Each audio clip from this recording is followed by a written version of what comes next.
आज सुबह हिमाचल प्रदेश में शिमला के कमला नेहरू अस्पताल में एक वाक़या सामने आया, जहां पर एक मृतक के परिजन जो है वो रो रहे हैं। और मामला ये है कि एक महिला ने बच्चे को जन्म दिया और उसके 24 घंटे बाद जो है उसकी मृत्यु हो गई।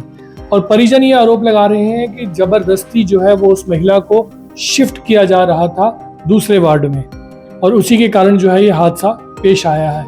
अब यहाँ पे सबसे बड़ी दिक्कत ये है, जो भी पब्लिक हेल्थ केयर सिस्टम है, वैसे तो ये सरकार की बेसिक ड्यूटी बनती है किसी भी पार्टी, राजनीतिक पार्टी की जो भी सत्ता में है या सरकार की, कि एजुकेशन और हेल्थ फैसिलिटीज़ कम से कम जो है वो सिटीजन्स को अच्छी दी जाएं।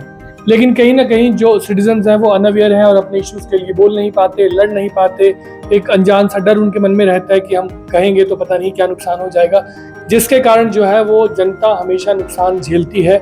सबसे बड़ी दिक्कत जो पब्लिक हेल्थ केयर सिस्टम में आती है वो ये आती है कि ये दो फील्ड हैं। क्लिनिकल जो एक्सपर्टीज़ है वो एक अलग सब्जेक्ट है, जिसमें पेशेंट को डायग्नोज करना, उसको चेक करना, उसको मेडिसिन देना, और हॉस्पिटल एडमिनिस्ट्रेशन, हॉस्पिटल मैनेजमेंट जो है वो एक अलग सब्जेक्ट है।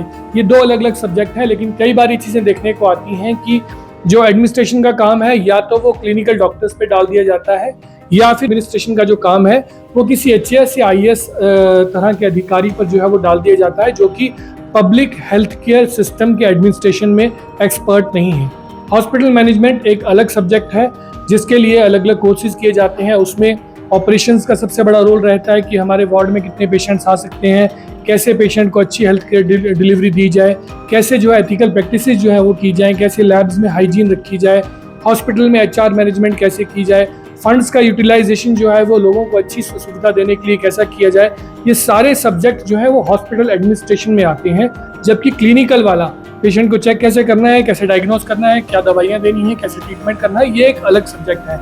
लेकिन अमूमन पब्लिक हेल्थ केयर सिस्टम वहीं पे चरमरा जाता है जहाँ पे ये दोनों रोल मिक्स अप हो जाते हैं। अब यहाँ पे भी इस केस में यही दिक्कत आई कि पेशेंट को, जो परिवार वाले आरोप लगा रहे हैं कि उसको ज़बरदस्ती जो है वो शिफ्ट किया जा रहा था, जिसके बाद ये हादसा पेश आया है। तो ये बेसिक जानकारी है जो द न्यूज़ अडार आपको दे रहा है। इस हादसे के बाद ये आम जनता को पता होना चाहिए और इसके बारे में जनता को ही अब आवाज़ उठानी पड़ेगी, तभी ये मुद्दे जो हैं वो हल होंगे। यदि आप सोचें कि मीडिया ही अकेला उसको करेगा या आपके चुने हुए नेता ही उसको करेंगे, तो ऐसा नहीं है। कलेक्टिवली जनता को एक होके जो है अलग अलग मंचों से ये बात उठानी पड़ेगी, तभी इन चीज़ों का हल मिलेगा। परिवारजन साफ कह रहे हैं कि हमारे जाने वाला तो चला गया, लेकिन जो आगे पेशेंट ऐसे आए उनके साथ ऐसा ना हो, क्योंकि वो बच्चा भी नवजात है। उन्होंने कहा उसको हम पाल लेंगे, कैसे भी कर लेंगे, लेकिन वो न्याय मांग रहे हैं आने वाले लोगों के लिए, जो आने वाले पेशेंट्स हैं उन लोगों के लिए वो लोग न्याय मांग रहे हैं। और जनता की जानकारी के लिए हम ये भी बता दें कि WHO ने एक रेशो दी है कि 1000 लोगों के ऊपर एक डॉक्टर WHO रेकमेंड करता है। लेकिन भारत में ये एवरेज जो है वो 1456 की है, जिसमें आयुष के डॉक्टर भी गिने जाते हैं। और रूरल एरियाज में यदि आप देखें तो 2000 लोगों से भी ज़्यादा कई बार ये आंकड़ा चला जाता है, जहाँ पर एक डॉक्टर जो है वो 2000 लोगों पर रहता है। और कई ऐसे पब्लिक हेल्थ केयर क्लिनिक्स हैं जो छोटे लेवल पे चलते हैं, डिस्पेंसरीज हैं जहाँ पे कईयों में डॉक्टर ही नहीं है। तो ये मुद्दे तभी सॉल्व होंगे जब जनता खुद इस आवाज़ को उठाएगी, मीडिया के साथ मिलके या किसी अन्य माध्यम से। जब ये आवाज़ उठाएंगे, ये मुद्दे उठाएंगे, तभी इनका हल सरकारें करेंगी।